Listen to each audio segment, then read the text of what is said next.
Hi! Good day everyone! I'm Mylene Montehermoso. But before I start our topic, I will read my notes so that I can deliver clearly my topic to all of you. Our topic for today is about structure of sentence restriction. Restriction means the state of being limited or restricted. Our topic for today is about structure of sentence restriction.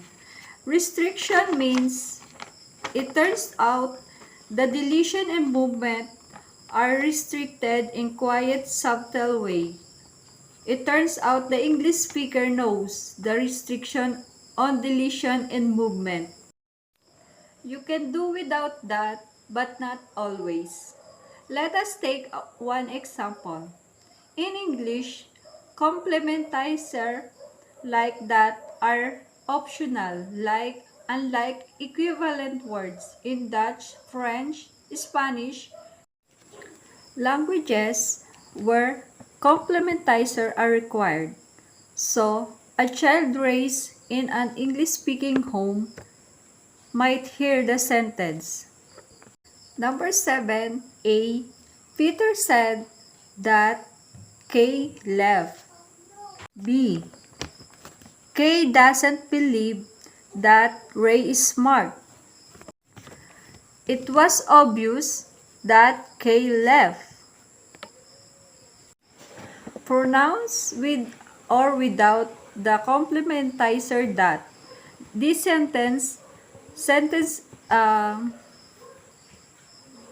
this experience show how them that is optional, so they will learn a complementizer deletion rules like 7D.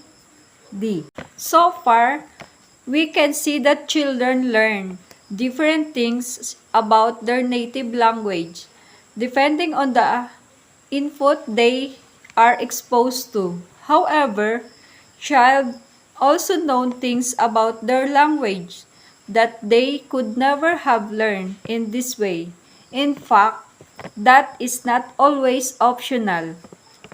It is required in the context of number 8, where the asterisk next to 0 means the deletion is not possible. Number 8. A. Peter said yesterday in Chicago that Kay had left. Letter B. Faye believes but Kay doesn't. E. That Ray is smart. Letter C. That Kay left was obvious to all of us.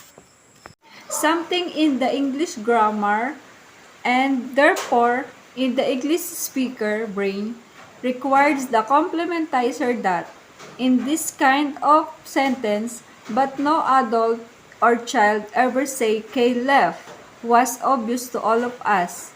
So, no one can point out that this ungrammatically sentence in English. This is called negative evidence. Negative evidence is information about what does not occur in language. But since they don't have evidence, to learn this from this knowledge must be coming from someone else. A straightforward answer. A straightforward answer is that the mental organ of language, which many linguistics call universal grammar or UG. The fact that we presenting may seem too commonplace to require explanation. Of course, you can say Kay left was obvious to all of us. You might think anybody can see that, but in Isaac Newton time, everybody knew that the apple fall down and nobody thought it was anything that needed to be explained. Newton advanced the field of physics and made a place for himself in history by asking why. Linguists are doing the same things when asked question about that deletion. The result we the result we get are surprised in the same way that the discovery of gravity was. Two, they are not yet and widely known. The problem of that complementizer deletion is that can readily be deleted in English in some content but not in other. To see why, let's consider example 7 in detail. Figure 3.14 is the verb phrase part of example 7a. We're assuming that the abstract inflection past had already become part of the verb live, giving the past tense form left. The same thing had happened with said. If you look carefully in figure 3.14, you will see that the .k left is the complement of the verb phrase and also directly adjacent to the head of the verb phrase said.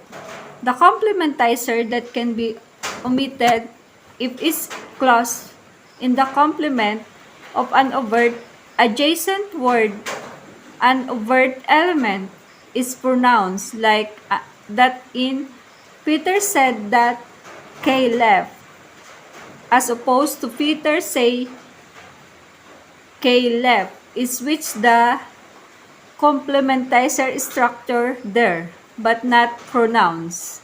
Our next topic is heavy determiner phrase movement.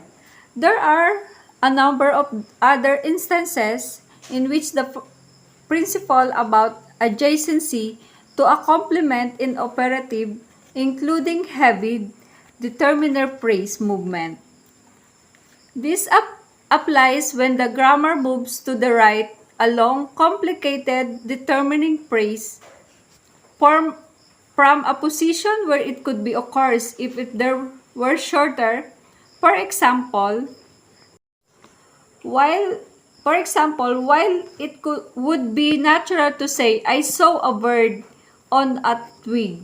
If you wanted to describe that bird more fully, you might switch things around like, I saw on a twig a most amazing multicolored, long-feathered bird, moving the long complement of so all the way to the right end of the sentence. Under the approach we are presenting, that means copying and moving the heavy determinant phrase and then deleting the copied element. Here are other example. Example number 10. 10a. In 10a, all the student from Brazil is the complement of introduce and it can be deleted after it is copied and moved. In example 10b, the resulting sentence is a bit awkward but still grammatical. It is grammatical because all the student from Brazil is adjacent to expect. In this example, however, the complement of expect is all the student from Brazil to be at the party, not just a copied phrase. All the student from Brazil, but the copied phrase is adjacent to expect and is part of the complement, so it can be copy phrase in adjacent to expect the part of the complement, so it can be copied and deleted. This shows us that we should expand the principle in example number 9 so that it applies to more than just complementizer. We should refine example number 9 just a little, giving us example number 11. Example number 11, an element, if it is deletable, can be deleted if it is adjacent to an overhead, and it is either it in that head complement or it is complement. In example number 10c, on the other hand, element which needs to be deleted, the clause in boldface type, is neither the complement nor contained in the complement of anything, so it cannot possibly conform to the principle in.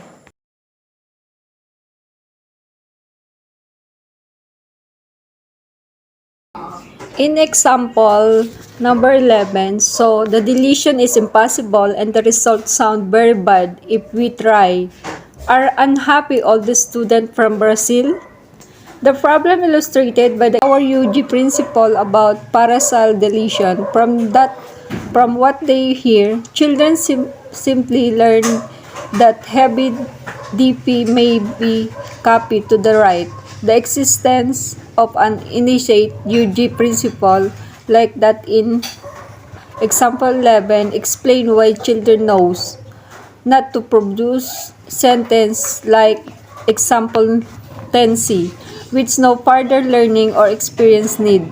We are beginning to see how children attain a complex, mature grammatical capacity through the prior knowledge of one simple universal grammar property, interacting with some simple operation learned from exposure to simple utterance of a kind that any child hear. We postulate the children can learn from their environment, that complementizer may be omitted, and that heavy determined phrase may be displaced. This much has to be learned because it is not true all of language. However, children learn English do not learn the restriction. They don't have no learn that complementizer cannot be omitted in example number 8, or that all the student from Brazil cannot be displaced on example 10c. They don't learn these things because they are unlearnable. There is nothing relevant in the primary data that children have access to the things they hear. Furthermore, they do not need to learn the restriction because they already knows the universal grammar condition represented in example 11, which come from their genetic heritage, uh, not not their experience. Postulating the simple UG condition, example number 11, permit us to say that children learn a few simple things from their experience, and once they learn these things, they have a surprisingly complex capacity that enable them to omit complementizer and display heavy determinant phrase appropriately, and much more, as we shall see.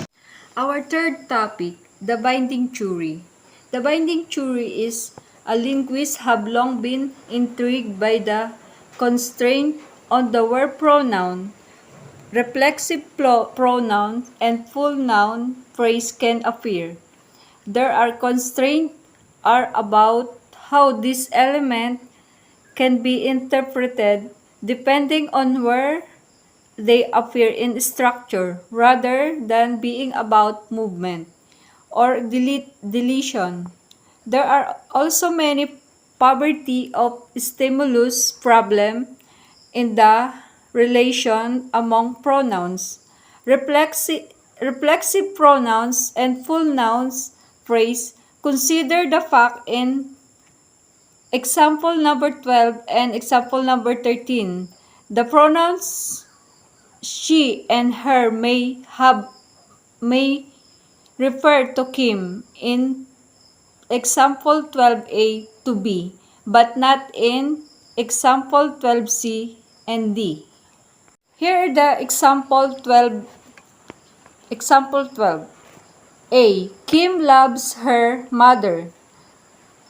B. Kim expected she would win. C. Kim expected her to win. D. Kim loves her. Here the 13th example. A. Kim's father say Kim is happy. B. Kim's father loves Kim's mothers. Letter C. Kim's love Kim's mother. Letter D. Kim's say Kim's is happy. Letter E. Kim say Kim's mother is happy. Sentence example 13, A and B, may be a statement about one person named Kim. So, the name index is possible. But example 13 C, D, and E may only be interpreted as a statement about two people of the same name. Distinct in DC, we know this independently of context or of any aspect of the speech situation. We seem to know the simply from the form of the expression. How does the form of the expression convey all this information? Why? For example, may her refers to Kim in example 12a, but the two Kims in example 13c may not refer to the same person. Why? May she refer to Kim in example 12b, but not her in 12c example? Here is another area where children acquire a system which goes far beyond the input they receive. Again, we have elaborate subconscious knowledge which is not acquired through instruction of any kind. Most readers would not have been aware of this distinction until they read the last paragraph. A child may hear an example 12a in a context where here clearly refers to Kim, or in context where her refers to another woman unnamed. In his expression, perhaps the Queen of England, or the other hand sentence in example 12d is heard only in the context where her refers to another woman. In fact, to any woman other than Kim, children come to know this without being supplied with evidence or being told that her cannot refer to Kim.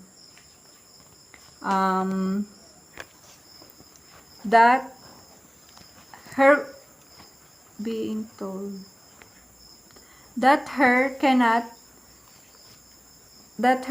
refer to Kim, unlike in example 12a. If there is no learning here, then that would explain why we do not observe children making error in the reference of name and pronouns, except in a very specific domain, which we will not discuss. They show no sign of learning by the trial and error. But how can we say that there is no learning? There is an alternative. This is the box 3.4, Noam Chomsky. Noam Chomsky is the leading scholar in the study of the structure of sentence. He is responsible not only for the binding theory, but for developing the argument from the poverty of stimulus, the concept of universal grammar or UG, and the entire approach to syntactic analysis that is central to this chapter.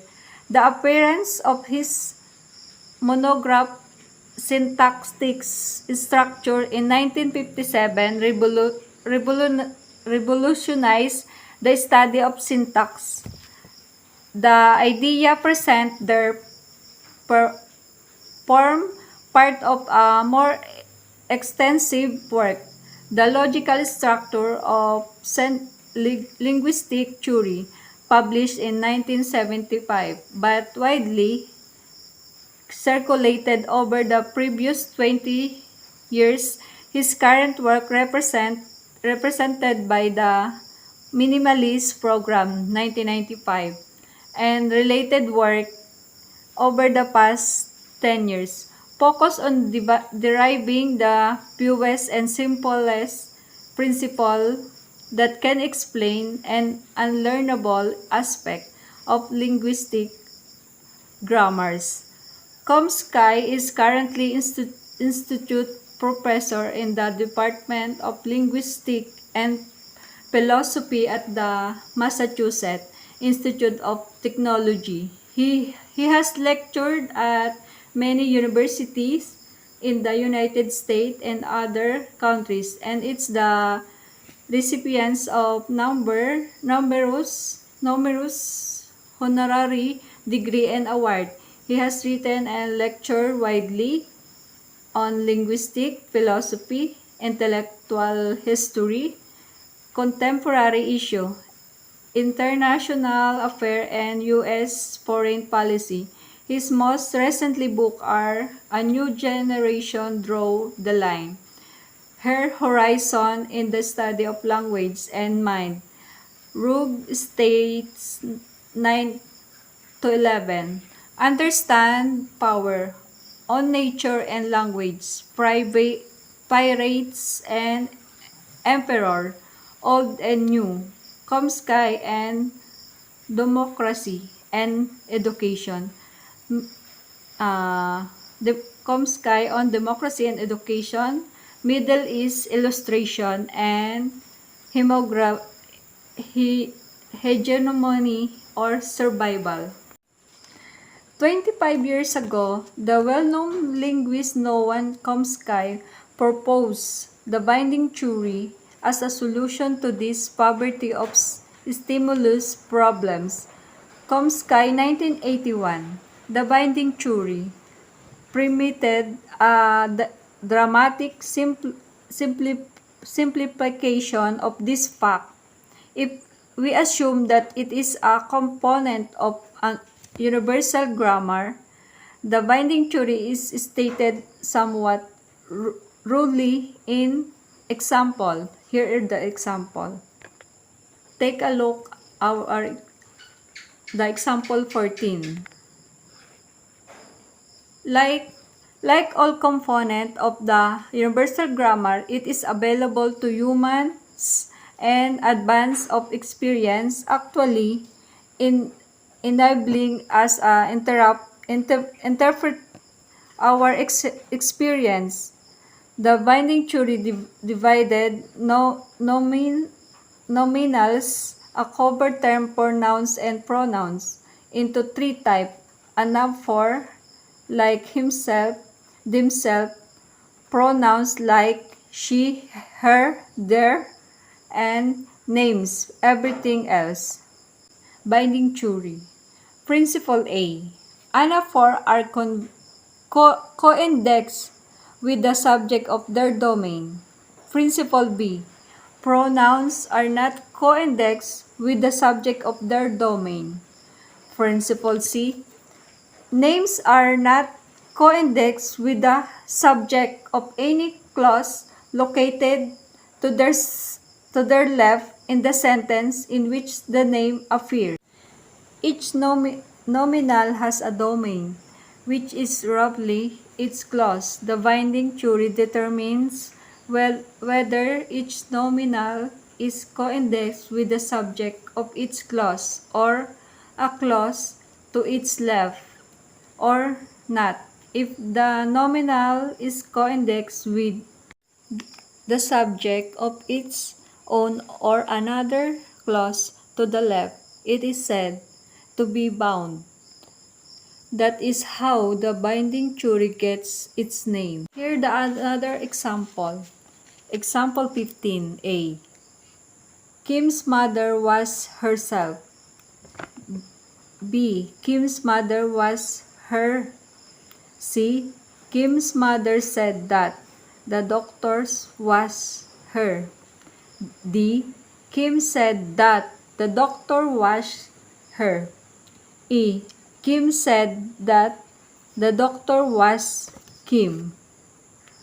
Let's see how these three simple principles predict the fact of English. Nominal. For each sentence, you should check to see what each nominal can and cannot refer to.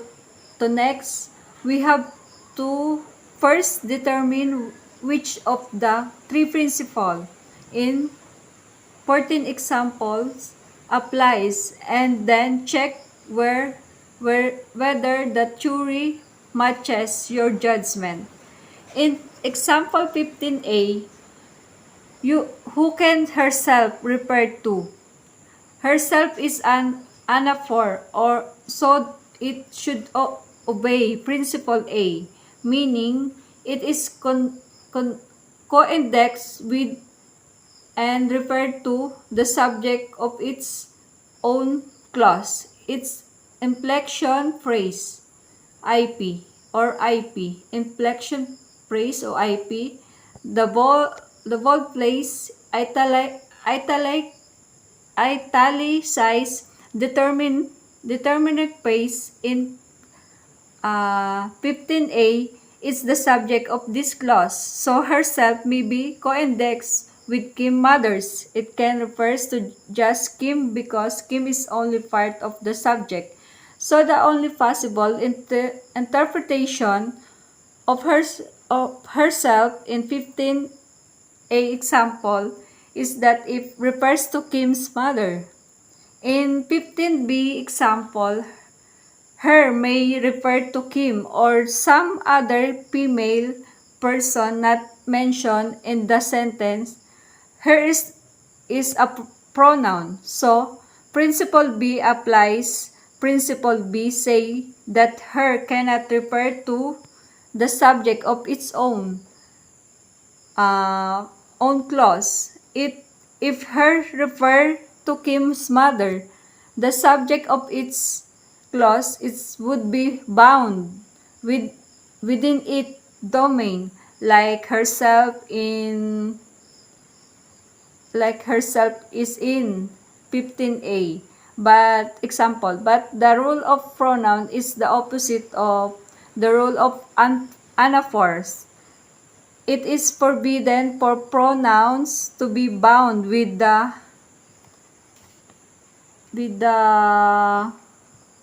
their domain. So her cannot refer to Kim's mother. Her can very well refer to Kim in example 15b because Kim is only part of the subject. Simply put, the pronoun her in example 15b cannot refer to its own subject. Beyond that, it may refer to any female person that makes sense in context, even if she not mentioned in the sentence. In 15c example, introduce an additional complexity, an embedded clause. The doctor is the subject of the clause in which the pronoun her is located. So, according to the principle B, the doctor cannot bind her. They can't refer to the same person, although Kim's mother is the subject of the IP or inflection phrase. It doesn't matter since the domain for her is only the lower inflection phrase. Whatever relationship we find beyond the pronouns inflection phrase don't matter. In fact, her could refer to the Kim's mother, to Kim or to some other female person.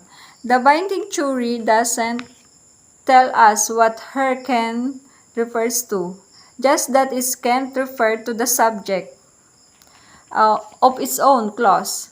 Her is the free to refer to anyone else. Similarly, in example 15D, her may be co-indexed with Kim but doesn't have to be because Kim is outside of the domain of the pronouns her. The consideration in example 15E are different. Kim is a name, so principle C of the binding theory applies. Principle C is the only one that doesn't refer to a domain. It says the name must not be bound by any subject to their left in a sentence period. The DP, the doctor, is the leftward subject, so it cannot refer to Kim, but the other Kim is included as well. It's not in the same clause as the lower Kim, but is still a leftward subject. As a result of example 15D is necessarily referred to two Kims. The lower Kim must be the different person than the higher Kim. This is the box 3.3 exception that proves the rule.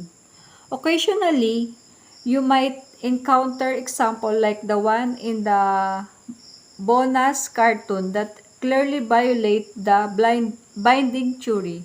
The last clause in what Bo say contain a violation of the principle B, that a pronoun cannot refer to the subject of its own clause. The last clause in the cartoon has the structure in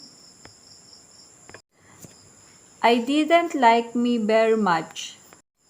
The pronoun me refers to bonus, who is also the referent of I is the subject of the clause containing me. The binding theory says that the ampers myself is required here and that me here cannot refer to the subject of its clause, but this exception actually powered the rule.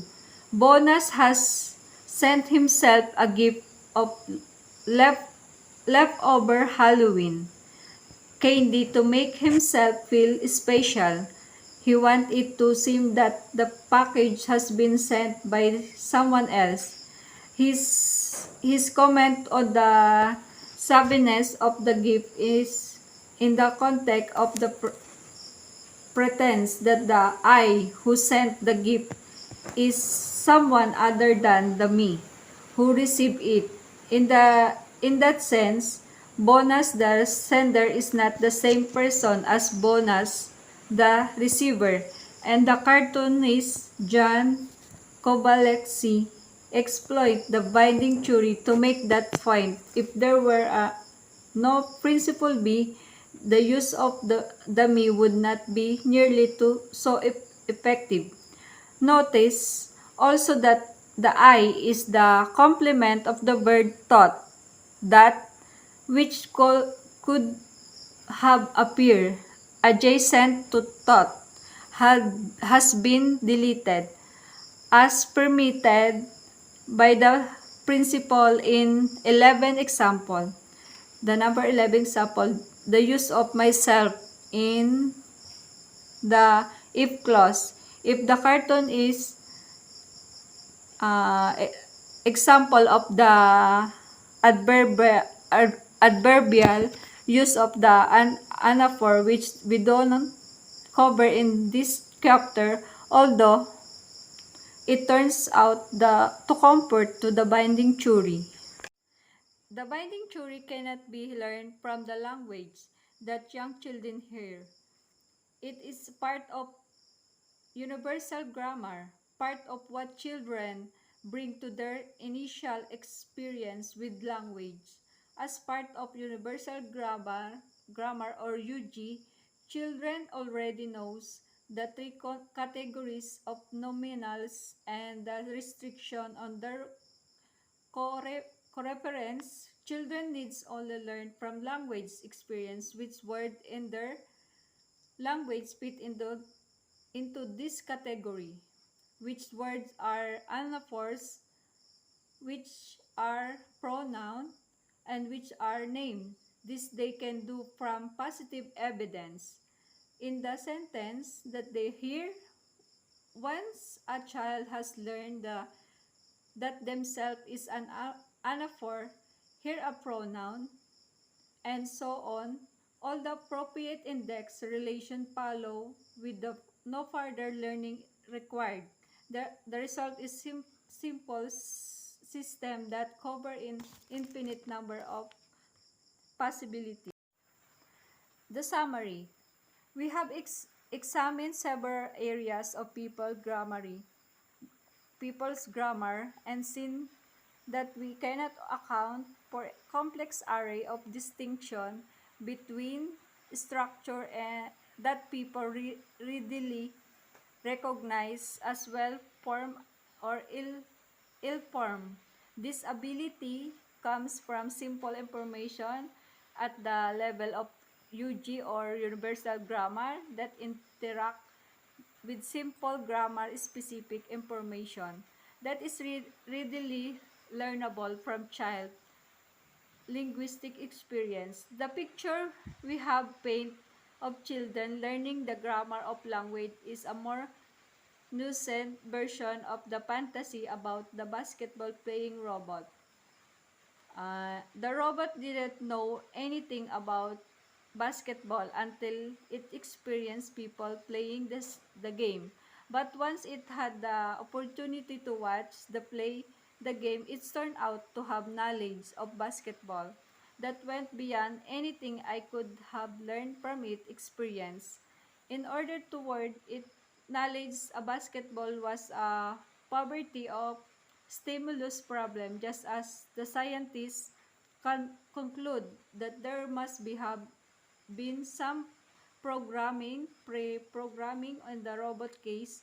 Linguists who pursue the line of research we have shown, you also conclude that children are born prepared in specific way to learn language. They are born with biological language organ and linguists call universal grammar. If grammars have this kind of properties, and we can discover more about them by